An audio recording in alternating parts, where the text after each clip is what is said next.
This is the drone of the future, known as the Mojave. The state-of-the-art drone can change the face of warfare forever. As a direct descendant of the infamous Reaper, it incorporates cutting-edge technology that not only matches but surpasses its predecessor. With the ability to carry miniguns, the Mojave can do something that was just not possible until now. While both the Mojave and the Reaper drones look eerily similar, there are some major differences between the two. Beginning with size, the Mojave drone comes in with a 52-foot wingspan and 29 feet long. This makes it about 25% smaller compared to the Reaper. Additionally, the Mojave is powered by a single Rolls-Royce M250 engine with 450 shaft horsepower. This is about half the power of a Reaper drone. However, despite having a less powerful engine, the Mojave can use its weight better. This is because the Mojave can take off with a maximum of 7,000 pounds of fuel and ordnance, compared to the 4,900 pounds of weight that the Reaper drone can take off with. This additional weight does not seem to affect the drone's performance in flight. This is because the Mojave has a maximum range of around 1,000 nautical miles when carrying out missions, and it can do a wide range of them. Continuing with the intelligence, surveillance, and reconnaissance roles of previous drones, the Mojave comes standard with a wide array of classified sensors, arrays, and cameras that follow operators to stalk prey from half a world away. But it is its weapons that really set it apart from the Reaper. In total, the Mojave has 7 hardpoints, 3 under each wing and 1 under its center tire. These hardpoints can support a total of 3,600 pounds of extra fuel or weapons, including up to 16 Hellfire missiles, which is twice the capability of the Reaper drone. But in addition to these missiles, the Mojave can carry something never before seen on an armored drone. Typically reserved for manned aircraft, the addition of 2 Dillon Aero DAP-6 minigun pods, 1 under each wing, is something never before seen on a drone. Additionally, the Mojave has some new twists that enable it to fly from more austere locations than any other armed attack drone. The Mojave has what's called the STOL capability, or short takeoff and landing. Due to an innovative wing design that includes enlarged leading-edge slats, double-slotted flaps, and drooping ailerons, the Mojave can take off on runways measuring just 400 feet if unarmed and just 1,000 feet if armed. Compared to the Reaper, which needs runways of at least 5,000 feet, this advantage allows the Mojave to operate in more rugged environments that cannot support large runways. But that's not the only advantage of the Mojave. In addition to being armed with a new weapon and being STOL capable, the Mojave can also be broken down and transported in the back of a C-17 for transport anywhere in the world. With a team of 4 people and just an hour and a half, the Mojave can be reassembled in the field and deployed quickly wherever it's needed. But how does the Mojave perform in action? Once in the air, the Mojave drone begins transitioning to the battlefield. Along the way, the operator is able to control the speed, altitude, and angle of attack of the drone to get the best possible results for the engagement. Then, all of a sudden, the operator sees something too good to pass up on.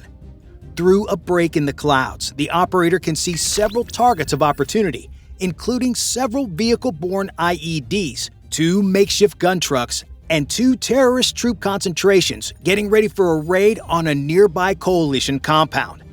After getting authorization from higher headquarters to stop this imminent attack on friendly troops, the drone swoops in for the kill. As the operator presses the trigger, each 7.62 caliber minigun firing at 3,000 rounds per minute tears into the targets. With each second that goes by, hundreds of rounds rip into each target and beleaguered terrorists below. After making the first pass, the operator returns for a second to take out the remaining terrorists now fleeing the battlefield. In less than 30 seconds of firing, the Mojave has expended 3,000 rounds of ammunition and taken out 7 targets, and it still has ammunition to spare for its original mission. And where was this engagement at? It's not where you think.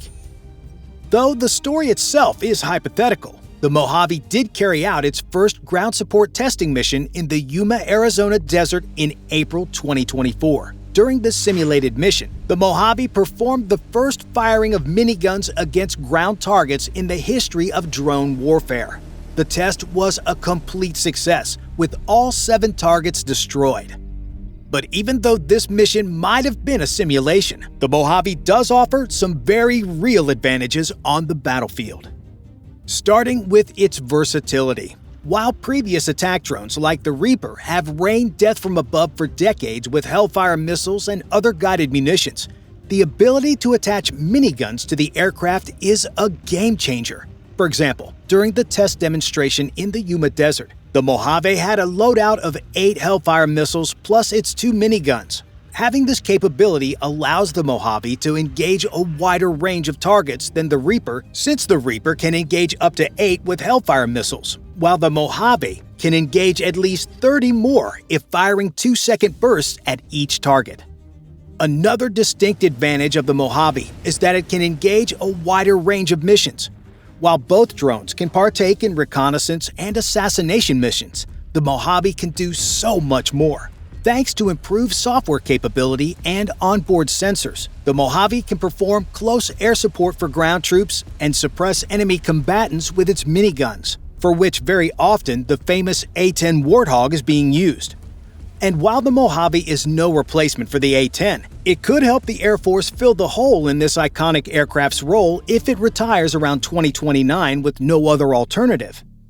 As an added benefit, the Mojave is also better suited to operate in urban environments, since firing Hellfire missiles at bad guys in crowded areas could cause unintended damage, while firing miniguns at the target is more precise. Lastly, with its short takeoff and landing capability, the Mojave can be used in a greater number of locales than ever before. High mountaintops, dry valleys, and even ships can now support the Mojave. You heard that right.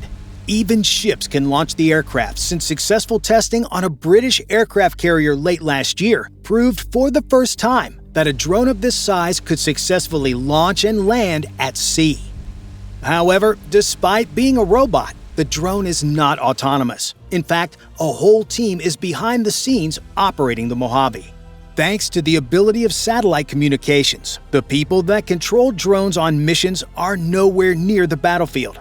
In fact, the people who fly the majority of U.S. attack drones are stationed at a secret Air Force base deep in the southern Nevada desert. Known as Creech Air Force Base, this desert hideout is actually where most high-profile terrorists around the world have been killed over the past few decades. While the Mojave is not yet operational, it will undoubtedly be controlled from here once it enters active service. But how do people across the world fly this drone? If the Mojave operates forward deployed around the world, a local contractor will have to stand by to get the craft airborne. This is because in the 2-second delay it takes to relay orders from Nevada to the satellite and back, there could be an aerial mishap when so close to the ground. But once the Mojave is safely airborne, the local pilot can then perform a handoff to a pilot based in Creech. The people who fly these craft are not ordinary drone pilots. Due to operating with manned aircraft in contested battle spaces, the Air Force mandates that all drone pilots are already qualified aircraft pilots. Once an Air Force pilot qualifies on whatever platform they first started serving on, they can then transfer to Creech and qualify on flight simulators to fly the Reaper or eventually the Mojave. However, the pilot is not the only person helping control the drone.